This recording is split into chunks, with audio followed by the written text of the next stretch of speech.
Well, for more on this, Middle East commentator Nabila Ramdani joins us now in the studio. This is quite a move by the president, but is it legal?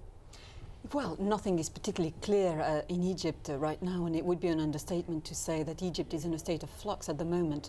But I have been speaking to constitutional experts in Egypt today, and they are suggesting that an executive can reverse a previous executive. So an executive order can overrule a previous executive decision effectively. So it seems that Morsi's move is perfectly legal, and more generally speaking, it is the point of functioning democracies or any government that comes into place to reverse decisions made by previous administrations. But is this going to set up a clash now between the military, the ruling military, as they were until very recently, and the judiciary and the new president? Well, the military has always been a wild card within any democratic system, and in Egypt it's very clear that they have been vying for power for decades. Now, as far as the new Egypt is concerned, the military have enjoyed an awful lot of power under Mubarak, and they are clearly seeking to consolidate and indeed increase their power under the new presidency.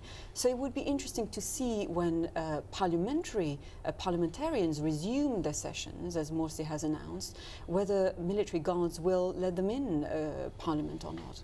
As Rabia was saying there, many people in Egypt were taken by surprise, but when you look at it logically, this was the obvious thing to do, wasn't it? Were you surprised by the move?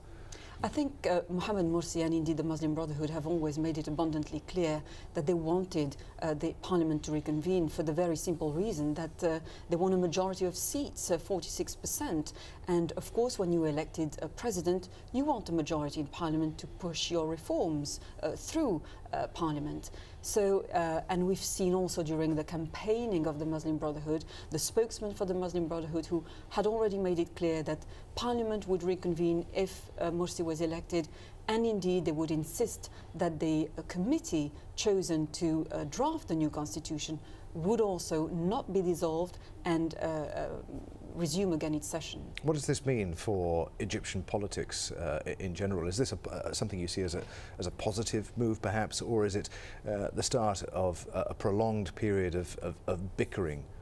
I think it clearly illustrates the power struggle between the two major political forces and indeed historic rivals, the Muslim Brotherhood and the military.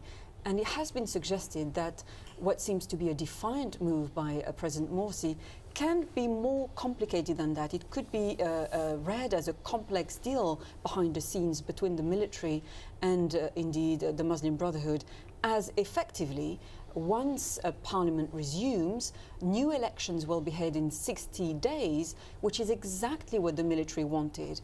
And the idea is that with new elections coming up, then the Muslim Brotherhood might lose its majority. So confrontation or compromise, we'll see, I think we'll know more about that in the coming days. It's always good to talk to you. Many thanks indeed for being with us, Nabila Ramdani.